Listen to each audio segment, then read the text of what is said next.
Allô, je vais faire le numéro 17 de la page 34 du Benson 3. On dit la position d'un bloc attaché à un ressort horizontal, sans frottement, dont la constante de rappel est de 12, est donnée par ce qu'on a ici, donc 0.2 sin de 4t, 0.771. Donc ici, la première question qu'on demande, quelle est la masse du bloc après l'énergie mécanique, après les premiers instants, quelle énergie cinétique est égale à la moitié de l'énergie potentielle, et pour finir, l'accélération en un temps précis. Donc, commençons par A. A, on cherche quelle est la masse M. Donc, pour trouver la masse M, ici, j'ai mon amplitude A. Ici, j'ai oméga. Et ici, j'ai ma phase phi. Donc, c'est dans oméga, si on se rappelle bien. Donc, on a oméga est égal à racine de K sur M. Ou c'est mieux, oméga carré est égal à K sur M. Si je cherche M, donc c'est K sur oméga carré. K, c'est 12, c'est des newtons par mètre, donc newton divisé par mètre. Et des newtons, vous savez que c'est des kilogrammes par mètre seconde carré. Donc kilogramme fois mètre par seconde carré. Je vais laisser ça comme ça. Et on a oméga carré qui est ici. Donc oméga carré, donc 4, ça va donner 16. C'est des rads par seconde, donc des rads carrés par seconde carré. Donc, les par seconde carré s'éliminent. Les mètres s'éliminent. Il me reste que des kilogrammes. 0,75 kg. Donc, les rads au carré, c'est pas une unité. C'était pas juste pour symboliser que c'est une fréquence angulaire. Mais là, ici, on n'a plus besoin, rendu avec la masse. Donc, on ne va pas dire des kilogrammes par rad carré. On va laisser ça en kilogrammes. Bon, maintenant, B. On vous demande quelle est l'énergie mécanique. Je sais que l'énergie mécanique, c'est l'énergie potentielle plus l'énergie cinétique. Donc, en tant que tel, je sais que l'énergie potentielle, c'est une demi kx carré donné par un ressort plus une demi mv carré. En bout de ligne, quand on fait la démonstration de ça, vous vous rappelez peut-être d'avoir vu ça en classe, c'est une demi ka carré parce que ça va faire ici un sinus au carré plus un cos au carré, puis en bout de ligne avec tout le reste, il nous reste A qui est l'amplitude au carré. Donc tout le reste s'élimine. En bout de ligne, une demi Ka carré va nous donner l'énergie mécanique du système qui est constante.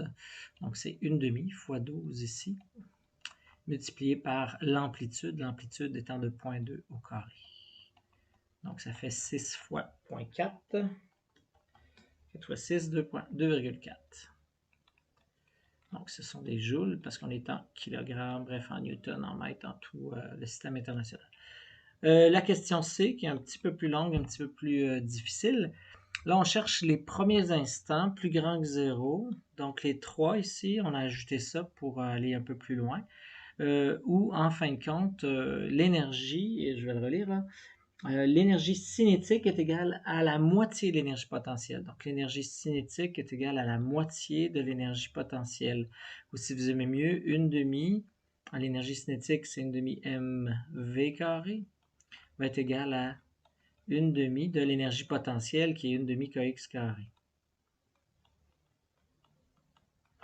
Donc ici, je me rends compte que les une demi peuvent s'éliminer, ceux-là. Donc il va me rester mv carré puis une demi kx carré. Donc m, v carré, c'est la dérivée de ce que j'ai. Donc la dérivée, je vais vous le remontrer. Donc la dérivée, la vitesse de ça, si on dérive v, c'est 0.2. Donc 0.2 fois la dérivée de l'intérieur, il y a le 4 qui va sortir. Donc 4 fois 0.2, 2.4, ça fait 0.8. Donc 0.8. La dérivée du sin, ça fait cosinus de la même chose. Donc ça fait 0.8 cos. Donc on va aller ici. Ça fait dans le fond, en bout de ligne, 0,8 le cosinus de mon affaire va être égal à une demi ma constante k. Puis après, ici, je vais avoir x qui est égal à 0,2 fois mon sinus de mon affaire. Bon, ça, c'est au carré, puis ça, c'est au carré.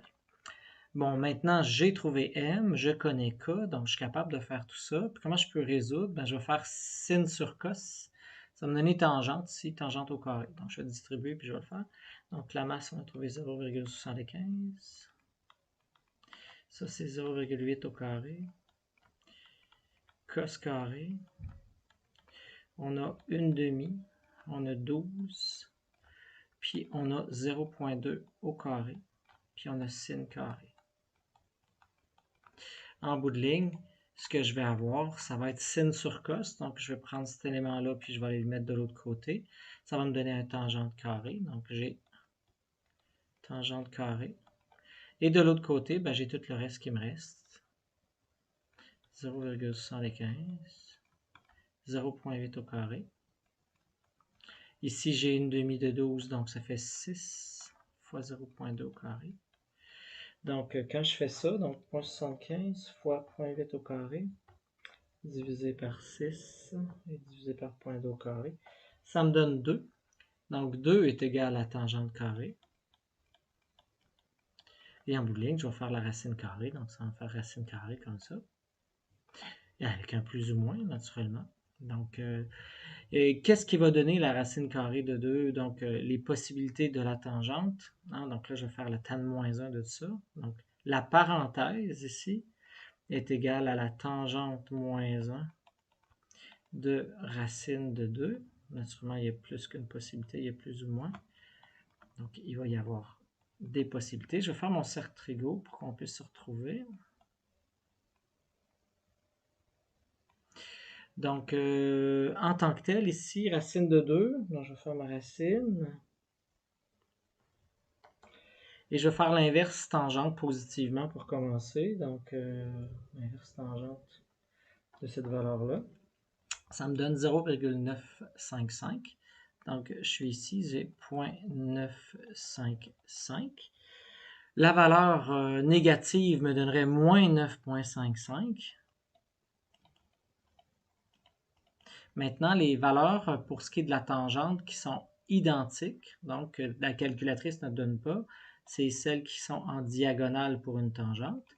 Donc, pour la tangente, je vais aller chercher mes autres valeurs comme ça. Donc, pour trouver celle-là qui est ici, je vais simplement additionner pi, ce qui va se retrouver là. Donc, je vais faire, puisque c'est ce que j'ai sur ma calcul, plus pi. Et j'arrive à 4,097. Donc, 4,097. Et pour trouver celle qui est ici, ben, je vais prendre, dans le fond, celle-là. Et je vais faire plus pi, donc je vais me retrouver là. Donc,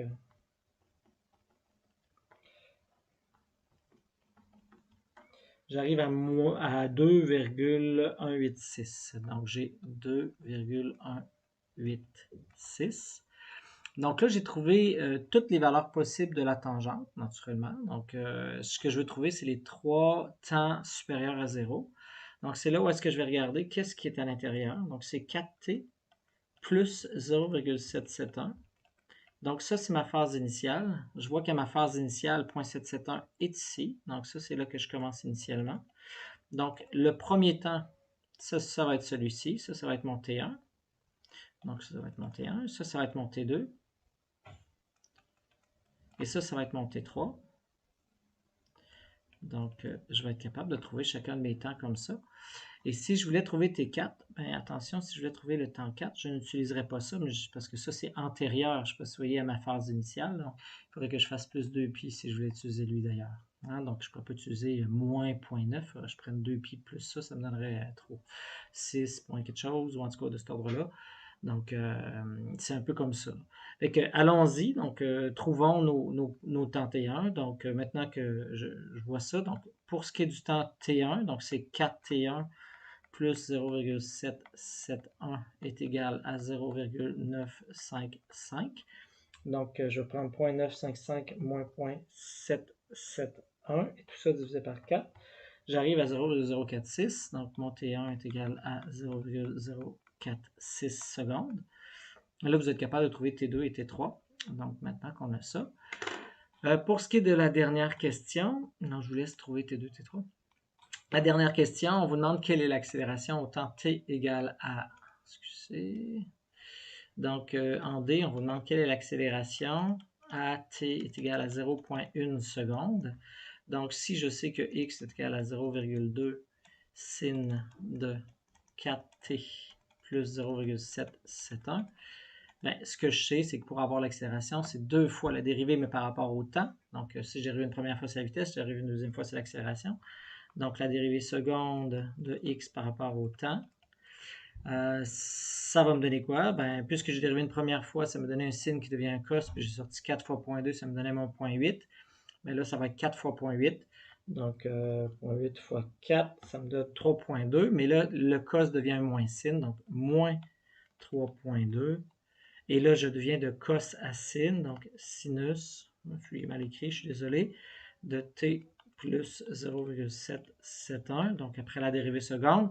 Et là, on veut trouver ça, c'est l'accélération. Donc, si je veux trouver, dans le fond, l'accélération, ben, je mets mon temps de point de seconde dedans. Donc, A va être égal à moins 3,2 sinus de 4 fois 0.1 plus 0,771. Donc, si je le fais, donc ça fait 4 fois 0.1, donc 0.4 plus 0.771. Ensuite, ça, je fais le sinus toujours en radian là, de cette valeur-là. Et j'ai fait fois 3.2 négatif. Et j'arrive à moins 2,95. Donc, moins 2,95. On est en mètres secondes carrés parce qu'on a gardé notre système international.